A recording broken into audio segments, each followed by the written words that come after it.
आज हम लोग क्लास 11th के सेट यानी कि समुच्चय नाम के पाठ को पढ़ेंगे।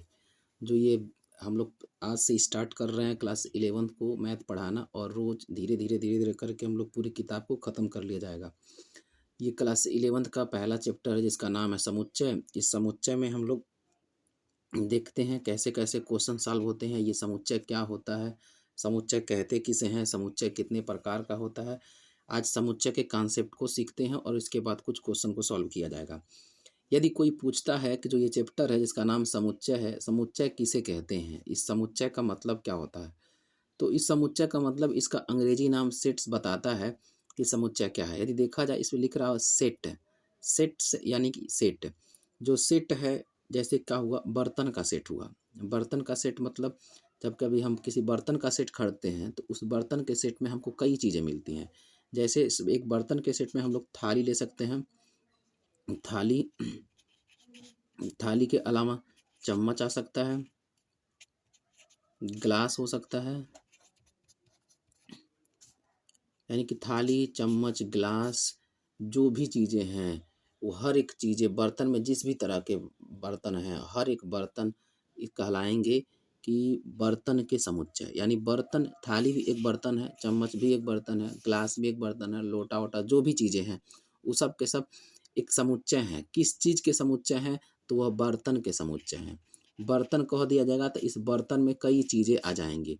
यानी जो समुच्चय होता है, जो सेट होता है, ये वह एक निश्चित वस्तुओं का संग्रह होता है। यदि बात की जाए समुच्चय की परिभाषा की, कोई पूछे समुच्चय किसे कहते हैं, तो आप कह सकते हैं वस्तुओं के संग्रह को। वस्तुओं के संग्रह को समुच्चय कहते हैं। ये समुच्चय की परिभाषा है। वस्तुओं के वस्तुओं के संग्रह को समुच्चय कहते हैं। समुच्चय कहते हैं।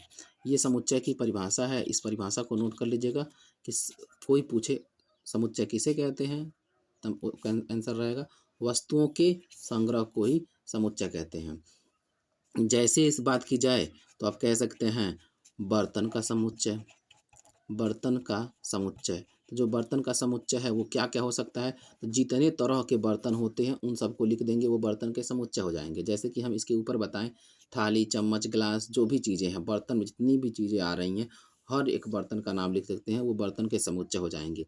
और समुच्चय किसको कहा जा सकता है, समुच्चय का मतलब है यदि एक का नाम लिए उसमें कई लोग आ रहे हों, वो कहलाते हैं समुच्चय। जैसे हम कहें सप्ताह के दिनों का समुच्चय, जो सप्ताह का दिन है उसका भी समुच्चय बनाया जा सकता है।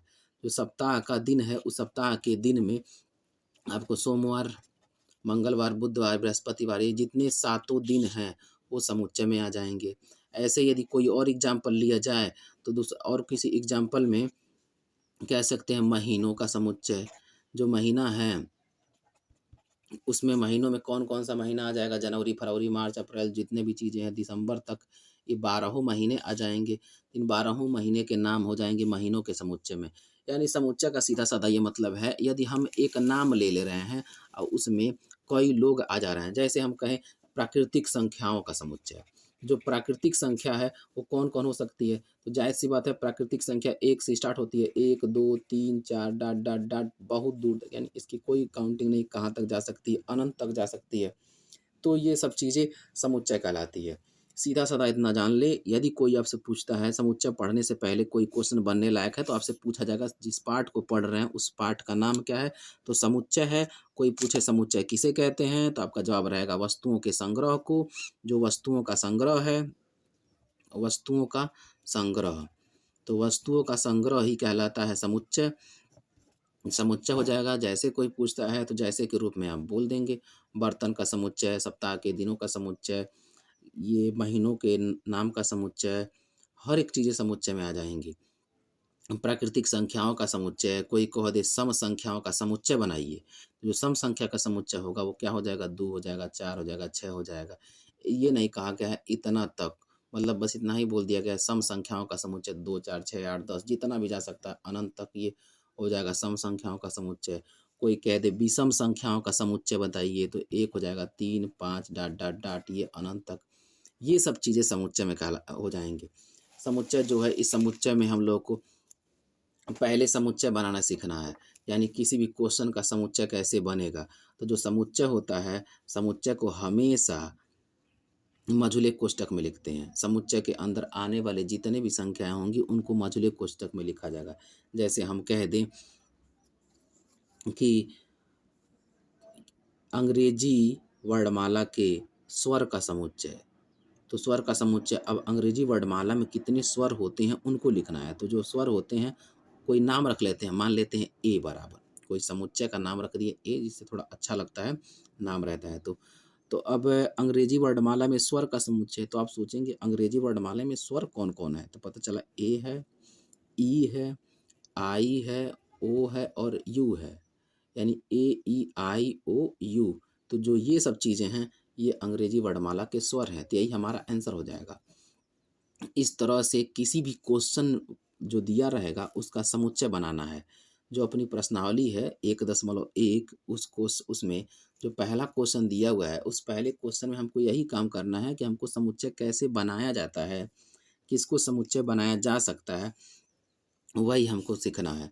जैसे हम कहें आपसे कि जे अक्षर से, जे अक्षर से प्रारंभ होने वाले, प्रारंभ होने वाले महीनों का समुच्चय बनाइए। तो जे अक्षर से प्रारंभ होने वाले महीनों का आपको समुच्चय लिखना है। अब हम सोचेंगे, आप सोचेंगे जे अक्षर से प्रारंभ होने वाले महीने कौन है, कैसे सॉल्व करें। तो आराम से ए लिखेंगे, ए लिखने के बाद मझोला कोष्ठक बनाएंगे और सोचेंगे कौन सा ऐसा महीना है जो जे से स्टार्ट होता है। तो जैसे आपका पता चलेगा जनवरी, लिख लेंगे जनवरी। जनवरी के बाद फिर आपको फरवरी, मार्च, अप्रैल, मई नहीं मिलेगा, जून, जे से जून, JUNE जून। जून के बाद जुलाई, जुलाई के बाद देखेंगे आप अगस्त, सितंबर, अक्टूबर, नवंबर और दिसंबर, और कोई महीना जे से स्टार्ट नहीं है। तो हमारा आंसर हो जाएगा जनवरी, जून और जुलाई, ये हमारा आंसर हो जाएगा। इसी तरीके से समुच्चय बनाते हैं। समुच्चय को ढंग से समझ लें। समुच्चय क्या है? वस्तुओं के संग्रह को समुच्चय कहते हैं। समुच्चय के अंदर कौन सी चीज़ें आती हैं वो आपको इसके पहले बता चुके हैं। और कौन से वाक्य का, किस कथन का समुच्चय बन सकता है, उसको आप कैसे बनाएंगे, वो सब चीज़ें हम लोग सीख रहे हैं।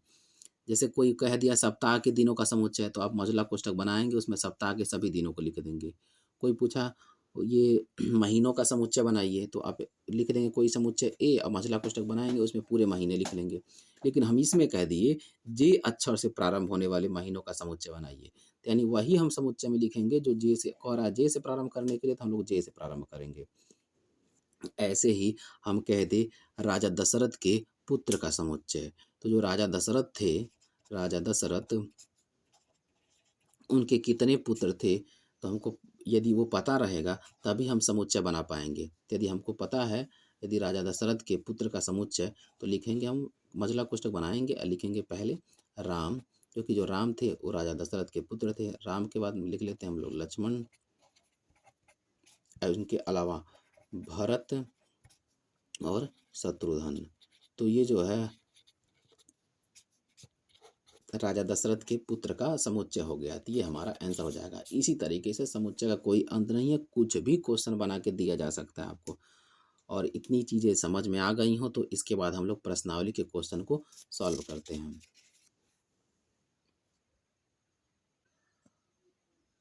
तो हम लोग प्रश्नावली के क्वेश्चन को सॉल्व करते हैं। प्रश्नावली संख्या 1.1, यानी प्रश्नावली नंबर 1.1 के क्वेश्चन को सॉल्व किया जाएगा। जो इसका पहला क्वेश्चन है, क्वेश्चन में कहा जा रहा है निम्नलिखित में से कौन से समुच्चय हैं, अपने उत्तर का औचित्य बताइए। यानी कुछ कथन दिए गए हैं जिसमें से 1 से लेकर 9 तक दिया गया है, और उनमें हमको कौन समुच्चय हो सकते हैं और कौन समुच्चय नहीं हो सकते हैं, वो सब चीज़ें बतानी है। तो जैसे कि पहला जो क्वेश्चन इसमें दिया हुआ है, उस पहले क्वेश्चन में कहा जा रहा है जे अक्षर से, जे अक्षर से प्रारंभ होने वाले, जे अक्षर से प्रारंभ होने वाले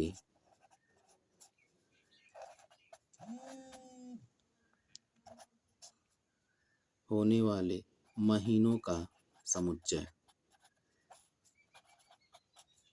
जैसा कि हमको पता है ये क्वेश्चन हम लोग अभी इसके पहले पढ़ के आ रहे हैं, तो जो इसका आंसर हो जाएगा, यानी जब इसका सॉल्यूशन करेंगे हम लोग, सॉल्यूशन जो होगा इसका, तो वो हो जाएगा ए बराबर, मझोला कोष्टक बनाया जाएगा, जे से कौन सा महीना प्रारंभ होता है, जैसा कि हमको पता है जनवरी, JANUARY जनवरी, उसके अलावा जून है, जून के बाद जुलाई है।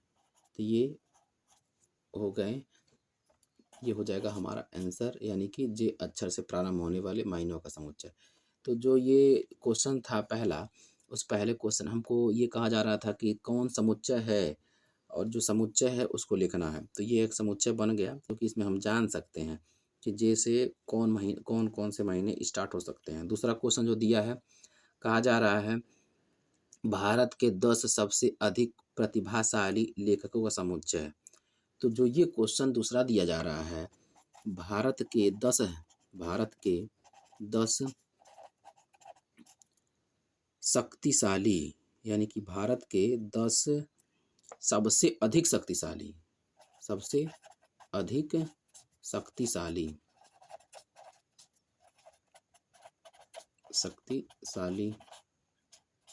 लेखक। तो जो ये है, इसमें हम लोग कैसे बता सकते हैं कि भारत के कौन 10 सबसे अधिक शक्तिशाली है, क्योंकि ऐसे लेखकों की लिस्ट थोड़ी ना जारी होती है कि जिसमें ये बताया जा रहा हो कि 10 सबसे शक्तिशाली लेखक कौन है। यदि ये बताया भी जाता कि हाँ ये 5-7 लेखक हम बता दे रहे हैं कि ये जो शक्तिशाली हैं सबसे, तो जिस टाइम बताया गया हो उस टाइम तो ये मैथ में क्वेश्चन लिखा गया कि भारत के 10 सबसे शक्तिशाली लेखक कौन कौन हैं, तो उस टाइम के बच्चे तो सही कर पाएंगे। लेकिन यही बुक यदि 2 साल बाद फिर पढ़ी जाएगी तो पता का चलेगा कि बुक तो वही है और सवाल भी वही है, लेकिन उस समय के लेखक बदल चुके हैं। तब उस यानी इस पहले जब पढ़ा गया तब तो ये आंसर सही होगा, लेकिन जब बाद में पढ़ा गया तो आंसर ये फिर गलत हो जाएगा।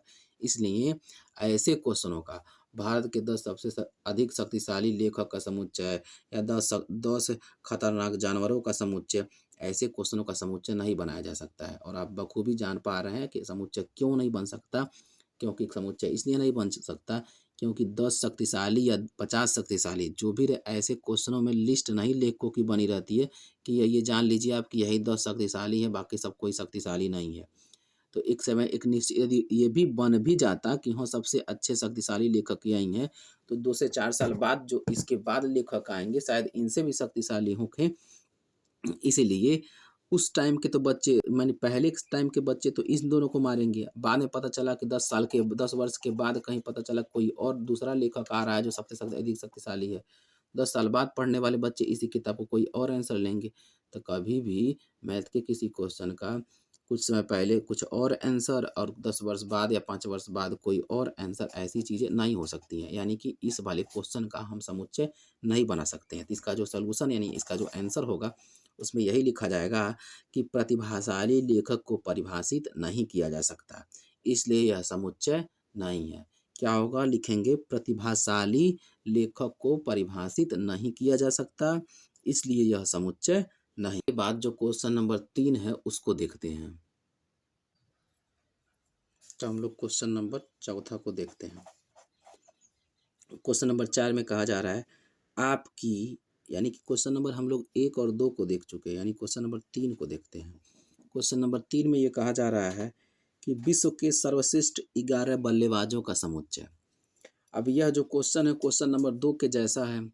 जो क्वेश्चन नंबर 2 था उसमें कहा गया था 11 सबसे अधिक प्रतिभाशाली लेखकों का समुच्चय। अब क्वेश्चन नंबर 3 कहा जा रहा है विश्व के सर्वश्रेष्ठ 11 बल्लेबाज।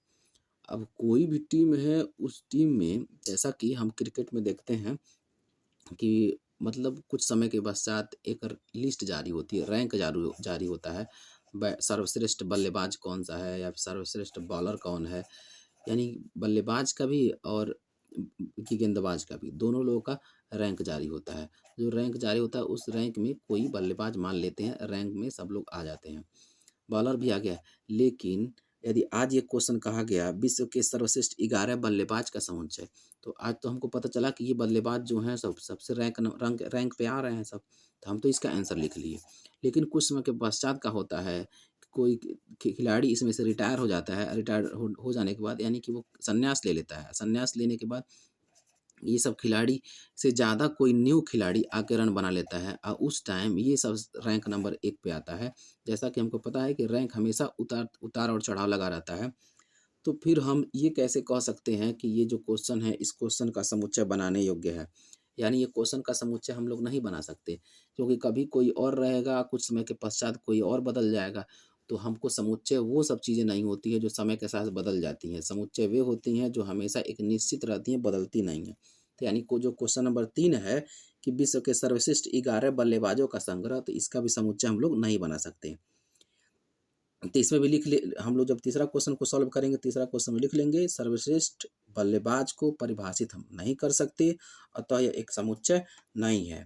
फिर क्वेश्चन नंबर 4 को देखते हैं। जो क्वेश्चन नंबर 4 है, उस क्वेश्चन नंबर 4 में कहा जा रहा है आपकी कक्षा के सभी बालकों का संग्रह। यानी कि आपकी कक्षा के सभी बालकों का संग्रह। मान लेते हैं हम अपने क्लास में पढ़ रहे हैं, क्लास में पढ़े, हमारे क्लास में 100 बच्चे हैं, तो हम लोगों ने एक समुच्चय बनाया, लिख दिया a बराबर 1 2 3 4 डॉट डॉट डॉट पूरा लिख दिया हम लोगों ने 100 तक। ये तो हो गया। लेकिन कोई और बच्चा जो इसी 11th में ही पढ़ रहा है, लेकिन वो किसी अन्य विद्यालय में पढ़ता है और उस विद्यालय पता चलता है उस विद्यालय के जो छात्र हैं वो 50 ही हैं, तो वो लिखेगा 1 2 3 डॉट डॉट डॉट 50। तो अब कैसे सही होगा? कोई बच्चा 100 लिख रहा है, कोई 50 लिख रहा है, किसी को लगता है किसी के विद्यालय में 700 और 600 बच्चे हैं, तो 1 2 3 4 डॉट डॉट 600 लिखेगा। यानी हर एक बच्चे से ये जो इस क्वेश्चन का आंसर जो होगा वो अलग अलग तरीके से आएगा। इसलिए यह भी एक सत्य क्वेश्चन नहीं है, यानी इसका भी समुच्चय बनाया नहीं जा सकता। तो इसको भी हम लोग लिख लिया जाएगा कि यह परिभाषित नहीं है, यानी कि हम ये नहीं कह सकते कि ये समुच्चय बनने के लायक है। यानी कि कक्षा के सभी विद्यार्थियों की संख्या निश्चित नहीं होती है, इसलिए यह एक समुच्चय नहीं है। फिर कहा जा रहा है क्वेश्चन नंबर 5 में, जो क्वेश्चन नंबर 5 है, क्वेश्चन नंबर 5 में ये कहा गया 100 से कम सभी प्राकृतिक संख्याओं का संग्रह। यानी 100 से कम प्राकृतिक संख्या का। तो प्राकृतिक संख्या, तो जो प्राकृतिक संख्या होती है वो क्या होती है? जैसा कि हम हाई स्कूल में पढ़ के आए हैं, पहला पाठ ही था वास्तविक संख्या। उस वास्तविक संख्या में हम लोग हर एक तरह की संख्याओं का परिचय किए थे, आज भी जानेंगे। 100 से कम प्राकृतिक संख्या का समुच्चय बनाना है। तो 100 से कम प्राकृतिक संख्या का समुच्चय बनाने के लिए हम लोग ए लिख देंगे, और ये तो हमको पता है, हर एक बच्चा चाहे कहीं पढ़ रहा हो वो सब लिखेगा। 100 से कम प्राकृतिक संख्या 1 से स्टार्ट होती है, तो 1 2 3 4 5 6 7 ऐसे करते करते अब 100 से कम है, यानी कि 100 से कम जो होता है वो 99 तक की संख्याएं होती है। तो ये हमारा आंसर हो जाएगा 1 से लेके 99 तक। ध्यान से आप, अभी स्कूल स्टार्ट हुआ नहीं, 11th का क्लास चल नहीं रहा है, 11th का, क्योंकि अभी एडमिशन का प्रोसेस चल रहा है और स्कूल जो भी चल रहा है वो दूसरे क्लासों का चल रहा है और 11th का चल नहीं रहा है। तो इसलिए जल्दी जल्दी से इसको पढ़ ले, ताकि जब तक स्कूल में स्टार्ट होके तो आप इसमें इसके हर एक क्वेश्चनों को आप लगा पाएँ, यानी कि स्कूल से पहले ही चलते रहें। फिर कहा जा रहा है क्वेश्चन नंबर 6 में लेखक प्रेमचंद्र द्वारा लिखित उपन्यास का संग्रह। यानी कि लेखक प्रेमचंद्र द्वारा लिखित उपन्यास का संग्रह। जैसा कि हम सब जानते हैं कि जो प्रेमचंद्र है उनके द्वारा लिखित उपन्यास गबन है, गोदान है,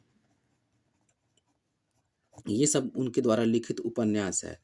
तो ये सब तो परिभाषित है कि प्रेजेंट टाइम में इनके द्वारा लिखित उपन्यास गबन है और गोदान है। तो ये तो एक सब, चाहे तो हम इसकी, यानी कि उपन्यास इनके द्वारा 2 लिखा गया है, तो इनको तो हम बना सकते हैं। लिख लेंगे ए बराबर और मझला कोष्ठक बना लेंगे या लिख देंगे गबन और गोदान, क्योंकि प्रेमचंद जी वर्तमान टाइम में 2 उपन्यास लिखे हैं, गबन और गोदान। यानी अभी तक इनका 2 है, तो दोनों काउंटेबल है, यानी इनको गिन सकते हैं, यानी जान सकते हैं, तो यह एक समुच्चय बनने के लायक है। तो यानी ए बराबर लिख लेंगे हम लोग गबन और गोदान, ये उनका उपन्यास है। उसके बाद क्वेश्चन नंबर 7 दिया हुआ है,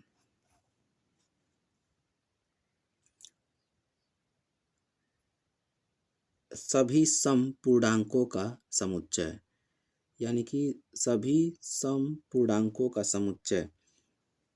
तो जो सभी सम पूर्णांक हैं जो सम पूर्णांक होते हैं वो धनात्मक भी होते हैं और ऋणात्मक भी होते हैं, यानी कि धनात्मक पूर्णांक भी होता है और ऋणात्मक पूर्णांक भी होता है। तो हमको इसका आंसर बताने के लिए मौजूदा कोष्ठक बनाया जाएगा। यदि हम लोग लिखा जाए कि कहीं से स्टार्ट किया जाए कि -2 -4, तो जो सम पूर्णांक है, जो ये -2 है और ये -2 -4 से बड़ा है, यानी कि -2 और इधर लिख लेंगे हम लोग -4, यानी -2 -4 डॉट डॉट का यानी ऐसे लिख देते हैं हम लोग।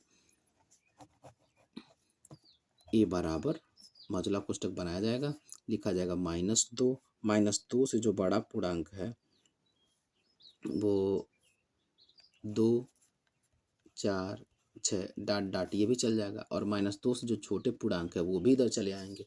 यानी जो क्वेश्चन नंबर 7 है, सभी सम पूर्णांक, तो 2 भी सम है, इसके बाद 4 आएगा माइनस में, यानी फिर -6 आएगा, फिर -8 आएगा, ये इधर भी चले आएंगे सब, इधर भी 2 4 6 8 10 12 14 चलते चला जाएगा।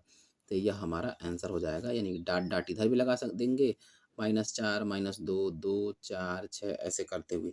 तो यह एक सब समपूर्णांक है। तो ये हमारा आंसर हो जाएगा 7वां। क्वेश्चन नंबर 8 में कहा जा रहा है कि इस अध्याय में आने वाले प्रश्नों का संग्रह। तो हमको पता है इस अध्याय में जो आने वाले प्रश्न हैं, जितने प्रश्न हैं उन प्रश्नों को तो हम गिन लेंगे, यानी कि कहा गया क्वेश्चन में इस अध्याय में आने वाले प्रश्नों का संग्रह। तो यदि हम इस अध्याय में आने वाले प्रश्नों को गिन सकते हैं तो हम लोग लिख देंगे कितने प्रश्न हैं, यानी कि यह भी एक समुच्चय समुच्चय बनने लायक है, यानी कि यह लिख देंगे यह एक समुच्चय है। क्यों समुच्चय है? क्योंकि इस अध्याय में आने वाले प्रश्नों को हम लोग गिन सकते हैं, और चाहे तो हम लोग समुच्चय बना के दिखा भी देंगे 1 2 3 4 कितने प्रश्न हैं। उसके बाद क्वेश्चन नंबर 9 को देखते हैं। कैसे इस क्वेश्चनों को किया जाएगा, ध्यान से देखिए, जितना भी है इसमें कौन समुच्चय है और कौन नहीं है, बस यही बताना है। जो समुच्चय है उसको लिख देंगे यह समुच्चय है। कोई पूछे क्यों है, क्योंकि यदि कहा गया इस अध्याय में आने वाले प्रश्न को, तो हम लोग प्रश्न को गिन सकते हैं, इसलिए यह समुच्चय है। जिनको नहीं गिन सकते उनका समुच्चय नहीं होगा। तो क्वेश्चन नंबर 9 है, संसार के सबसे अधिक कह रहा है यानी संसार के या फिर विश्व में सबसे अधिक खतरनाक जानवरों का संग्रह, यानी कि विश्व में सबसे अधिक खतरनाक जानवर, यानी कि हम इसको भी काउंट नहीं कर सकते हैं, क्योंकि विश्व के सबसे अधिक खतरनाक जानवरों को नहीं जाना जा सकता है। यानी कि बहुत से ऐसे जानवर है, ऐसी कोई लिस्ट नहीं बनी है कि ये खतरनाक है वो खतरनाक नहीं है, इसलिए लिख देंगे यह समुच्चय नहीं होगा, यह समुच्चय नहीं होगा, समुच्चय नहीं है। तो इस तरीके से हम इस क्वेश्चन को करेंगे, जैसा कि हमें उम्मीद है आपको समझ में आ रहा होगा कि ये क्वेश्चन कैसे सॉल्व हो रहे हैं। तो इन 9 क्वेश्चनों को देख लीजिए, और जल्द ही यदि आपको इंटरेस्ट आ रहा है, ये सब चीज़ें समझ में आ रही हैं, तो इस वीडियो के कमेंट में बता दीजिएगा कि हमको अच्छा लग रहा है, जैसा भी लग रहा है बता दीजिएगा। उसके बाद यदि आपको समझ में आता है और आप चाहते हैं कि इसके आगे भी वीडियो बनाया जाए, तो क्वेश्चन नंबर 2 से, यानी कि प्रश्न संख्या 2 से हम लोग जल्द ही यानी कि 2 से हम क्वेश्चन आपका स्टार्ट करा देंगे, और जल्द ही इस प्रश्नावली को ख़त्म कराएंगे, ताकि जल्दी जल्दी से इस समुच्चय को पढ़ा जा सके।